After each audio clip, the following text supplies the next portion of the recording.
Were there any particularly kind of Jewish, like ceremonial kinds of foods that were memorable for you for Passover or Hanukkah or Purim or? Pesach, I remember my grandmother made something that I have never seen before since, which were latkes made of mashed potatoes.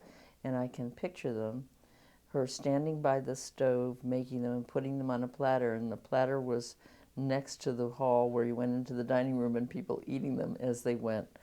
Pesach, we had something called soup kegel, which they were dumplings that went, and mandeln that went into the soup, and everything made by hand. And my grandmother was the wonderful cook. She made something that she called kichlach, which I now realize that we call rugelach, but hers were big, but they were crescent shaped and they had raisins and cinnamon and sugar inside.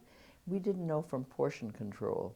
I mean, you could eat as many of those as you would. And I remember her stretching the dough out over that big enamel table and slathering it with butter and putting the sugar and white raisins on and rolling it up and cutting it into triangles and rolling up those triangles.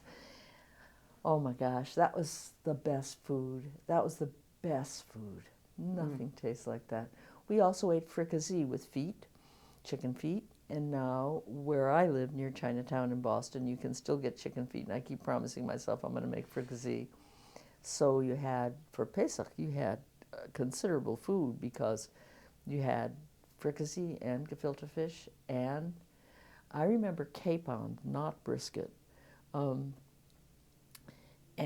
I think the hormone level in all of us from eating that, from eating the capons, and the fat level from, and yet everybody, it was terrific.